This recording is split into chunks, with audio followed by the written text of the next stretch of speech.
আসসালামু আলাইকুম, welcome my channel our family kitchen and story. আজকে শেয়ার করব চিকেন বিরিয়ানি। দেখেই বুঝতে পারতেছেন কীভাবে সহজে আমি বাসায় রান্না করি, সেটা শেয়ার করতেছি আপনাদের সাথে। আশা করি ভালো লাগবে।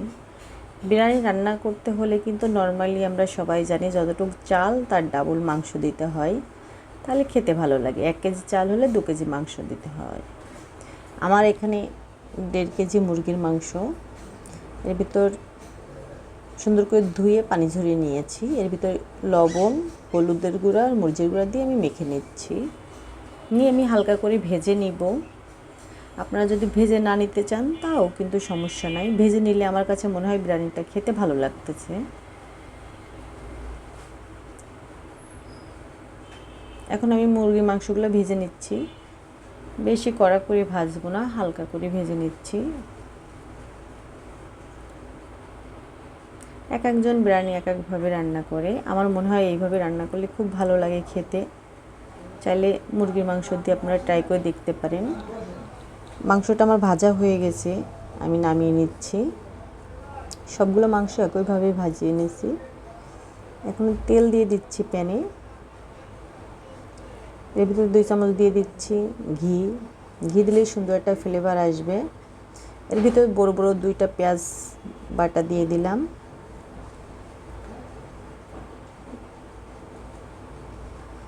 আর দিয়ে দিচ্ছি 1 চামচ আদা বাটা, 1 চামচ রসুন বাটা দিয়ে হালকাভাবে ভেজে নিব, যাতে কাঁচা গন্ধ ভাবটা না থাকে। আর এর ভিতর দিয়ে দিচ্ছি 3টা এলাচ, 2টা দারুচিনি, কয়েকটা লবঙ্গ, 1টা তেজপাতা।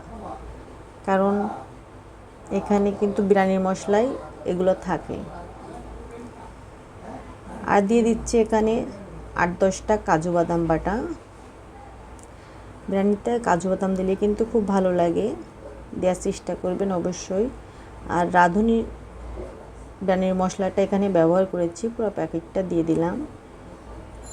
এটা কিন্তু 1 কেজি চালের জন্য ব্যবহার করা হয় এই প্যাকেটটা। এখন মশলাটা আমি সুন্দরভাবে কষিয়ে নেব পানি দিয়ে একটু। আর দিয়ে দিচ্ছি স্বাদ মতো লবণ। মশলাটা যত ভালো কষাবেন তত কিন্তু ভালো খেতে লাগবে। আর আগে থেকে মুরগির মাংস যেটা ভেজে রাখছি ওইটা দিয়ে দিলাম। দিয়ে মিডিয়াম আঁচে আমি রান্না করে নিব, যাতে সিদ্ধ হয়ে যায়। খেতে কিন্তু খুব এভাবে রান্না করলে খুব ভালো লাগে।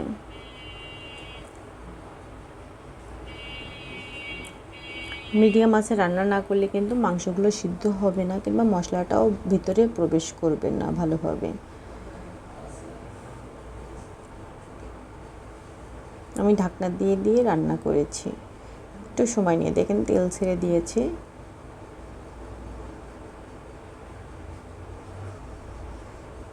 মাংসটা কিন্তু আমার হয়ে যাওয়ার পর্যায়ে চলে এসেছে।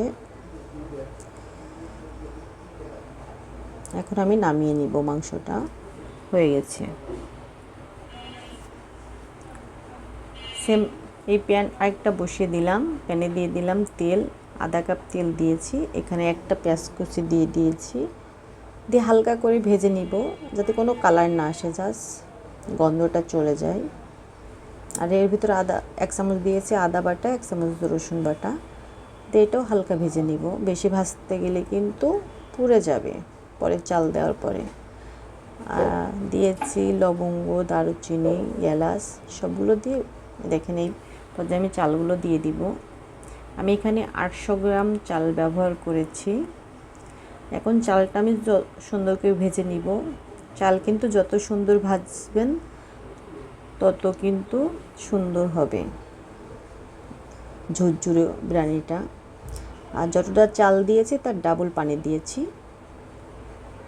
আর কতখানি পানি কিন্তু আমি রেখে দিয়েছি, আমার পরবর্তীতে লাগবে এই জন্য।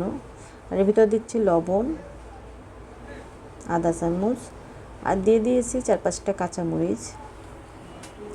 দিয়ে প্রথম স্টেপে জালটা বাড়িয়ে দিব, বলক আসার পরে জালটা কমিয়ে দিব।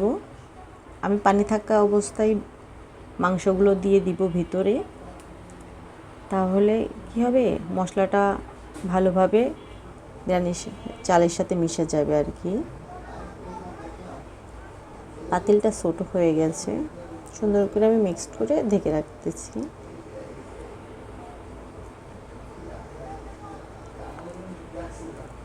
আর যে পানিটুক রাখছিলাম এখানে আমি 3 চামচ গুঁড়া দুধ মিশিয়ে দিয়ে দিচ্ছি। আপনারা চাইলে কিন্তু লিকুইড দুধটাও ব্যবহার করতে পারবেন, আমি গুঁড়া দুধ ব্যবহার করেছি। পোলোয়া, বিরিয়ানি, খিচুড়ি যেখানে যাই রান্না করি ডাবল পানি ব্যবহার করতে হয়, কিন্তু যতটুকু চাল দিবেন ডাবল পানি দিবেন, তাহলে সুন্দর পারফেক্ট হবে ঝুরঝুরে। দেখেন আমার কিন্তু শেষের দিকে হয়ে এসেছে আর কি। আমি কিছু দিয়ে দিচ্ছি আলু বোখরা, আর দিয়ে দিচ্ছি 2 চামচের মতো ঘি, আর দিয়েছি কিন্তু গোলাপ জল 2 চামচ, আর দিয়ে দিচ্ছি 1 চামচ চিনি। চাইনিজ খাবারে কিন্তু চিনি ব্যবহার করতে হয়, তাহলে পারফেক্ট হয়, বেশি চিনি ব্যবহার করা যাবে না কিন্তু। ঢেকে রাখছিলাম, এখন উল্টিয়ে দিচ্ছি। উল্টিয়ে আমি দমে রাখবো 8-10 মিনিটের জন্য, হয়ে যাবে কিন্তু। দেখেন ব্যাস হয়ে গেছে, খুব সহজে কিন্তু আপনাদের সাথে শেয়ার করলাম। আপনাদের যদি ভালো লাগে চ্যানেলটা সাবস্ক্রাইব করে পাশে থাকবেন।